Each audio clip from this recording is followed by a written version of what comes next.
Hey there, and welcome to a deep dive into a world that's honestly way more intriguing than you might think at first glance. Malaysia's printing industry. Printing? Really? I know. In the age of digital, everything. But hold on, think about it. That book you're holding, the packaging of, well, pretty much everything, even that receipt you just tucked away. They're all products of this massive global industry. Okay, that's true. I never thought about it like that. And today we're going to zoom in on Malaysia's role in it all. Our guide for this journey is a 2024 analysis titled Redefining Malaysia's Printing Landscape, Insights from Porter's Can Model. Get ready for some aha moments as we uncover why this industry, it might seem kind of old school at first glance, is actually a hotbed of innovation and global competition. I'm intrigued. Where do we even begin with something like this? Well, how about a fun fact to kick things off? Did you know that Malaysia is kind of a printing powerhouse, at least within Southeast Asia? Really? I had no idea. We're talking a cool $1.6 billion in print-related exports just between 2015 and 2019. Wow, 1.6 billion. That's a lot of ink and paper. But I mean, how does that stack up globally? That's the thing. It's a drop in the bucket compared to the global scale, roughly 1% of worldwide print exports, which puts them 21st globally. Okay. But it actually highlights something really important. Well? See, Malaysia isn't trying to be the next, China in terms of just churning out huge volumes of print. Right. They've strategically positioned themselves within specific niches. Interesting. They're competing with those big printing giants like Germany, but they're doing it through specialized products and services. Okay, so they're playing it smart, not just big. Exactly. So what's their secret sauce? What gives them this competitive edge? To unpack that, we need to turn to Porter's Can model. Oh yeah, the classic Porter's model. It's basically a framework for understanding why certain countries just seem to excel in particular industries. It's like a country-level SWOT analysis, right? Strengths, weaknesses, opportunities, threats, but for entire nations. Exactly. It's like a strategic playbook for national industries. Okay, I'm with you. So how does this model apply to Malaysian printing? Well, one of the key factors is having a skilled workforce, right? Right. Got to have the talent. And guess what? Malaysia delivers on that front. Big time. So they're investing in their people. They've invested heavily in education and training programs specifically geared towards printing technology. Wow, so they've got the talent that's a big tick in the factor conditions box, according to Porter, right? You got it. But what about the tech itself? Are they keeping up with the latest and greatest in printing technology? That's where things get really interesting. While they have a strong foundation in traditional printing methods, the research reveals a bit of a lag when it comes to adopting the latest, cutting-edge digital production technologies. Oh, so that's a potential weak spot then. It could be. It's definitely something to keep an eye on as the industry continues to evolve at, lightning speed. So it's a bit of a balancing act, leveraging those existing strengths while adapting to the digital wave.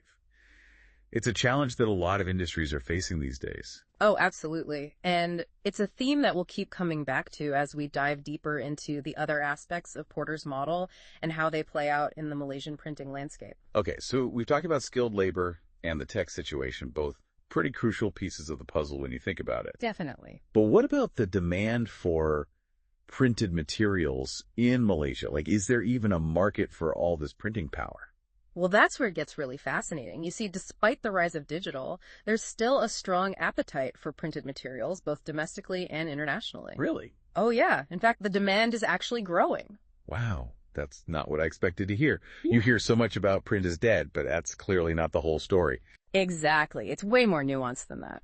While digital media has definitely, changed the game, printed materials, especially in areas like packaging and labeling, are still very much in demand. So it's less about print versus digital and more about how they coexist and even complement each other. You got it. Okay, that makes sense. But this brings us to another layer of Porter's model. Remember those demand conditions we talked about? Well, the challenge for Malaysian printing isn't just about having a market. It's about keeping up with a constantly evolving one. Right, because what's trendy today might be old news tomorrow, right? Exactly. Think about the rise of e-commerce, for example, and the demand for innovative packaging solutions that come with it. It's a whole new ball game. It's like they're running on a treadmill that keeps speeding up. They've got to innovate just to stay in the same place, let alone get ahead. That's a great way to put it. And that innovation isn't just about the printing itself, it's also about the materials. Remember we talked about related and supporting industries. Yeah, the whole ecosystem. Right. Well, while Malaysia has a pretty good network of suppliers for things like ink and equipment, they rely heavily on imported paper. Oh, I see. So that's a potential weak link in their supply chain. Exactly.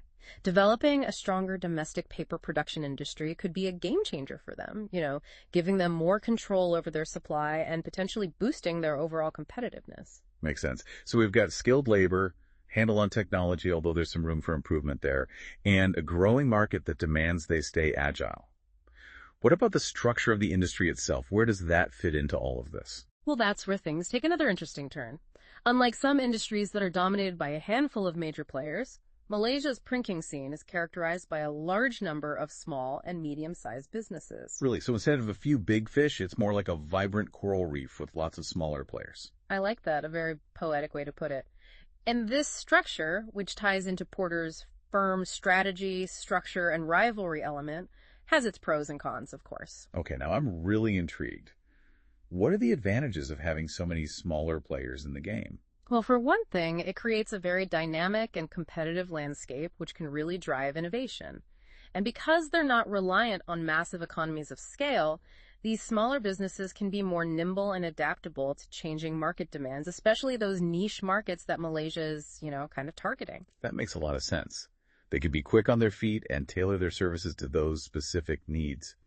But what about the downsides? What are the challenges of having such a fragmented industry structure? One challenge is coordinating a unified strategy for global competitiveness.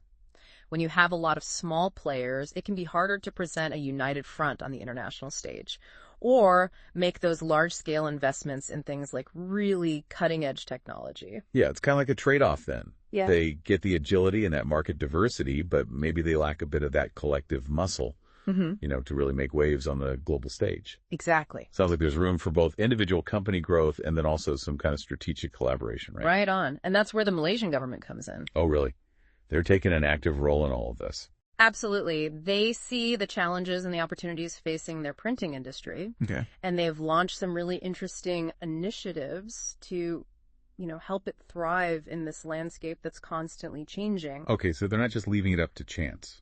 What kind of initiatives are we talking about here? One of the big ones is called Industry 4WRD. Industry 4WRD. Yeah, it's a national strategy aimed at driving digital transformation across a bunch of different industries, including printing. We're talking automation, advanced technologies, data exchange, the whole 9 yards. Wow, so they're really giving these industries a 21st century upgrade. But how does that actually translate into, practical support for these printing businesses? Well, they're offering a range of incentives, tax breaks, grants, that sort of thing. Okay, so real tangible benefits. Exactly. It's all about encouraging companies to, adopt automation, invest in those new technologies we talked about, and of course, upskill their workforce. So it's about future-proofing the industry, making sure they can compete on that global stage. Exactly. Wow, that's a really proactive approach. Yeah. It sounds like the Malaysian government really understands how important it is to support this industry. Oh, absolutely. They see the potential there, not just for economic growth, which is huge, of course, but for Malaysia to become a real hub of printing innovation, within the region and maybe even beyond. So as we kind of wrap up our deep dive here today, what's the key takeaway for our listeners? Why should they care about what's happening with Malaysian printing? It seems, maybe at first glance like a kind of niche topic. It's a great question, and you're right, on the surface it might seem that way. But if you zoom out a little bit, it really reflects these larger trends that are impacting industries all over the world. The shift to digital, the need for agility and innovation, how important government support can be. These are all themes that are playing out across the global economic stage. That's a really good point. It's like we're holding a magnifying glass up to one industry. Right. But what we're seeing are these patterns that apply way more broadly. Exactly. And what's happening in Malaysia, this balancing act they're doing between tradition and innovation, between individual company drive and that need for a collective strategy, it could offer valuable lessons for businesses and policymakers all over the place. Absolutely. So it's not just about ink and paper. It's a glimpse into the forces that are shaping the future of industries everywhere. I couldn't have said it better myself. And for you, our listeners, we'll leave you with this thought. As Malaysia's printing industry navigates this landscape, it's exciting, it's challenging. What lessons resonate with you? What does their story make you think about when it comes to the future of your industry, your own work, or even just your everyday life? Thanks for joining us on this deep dive into the surprisingly complex and globally relevant world of Malaysian printing. Until next time, keep asking those questions, stay curious, and we'll catch you on the next deep dive.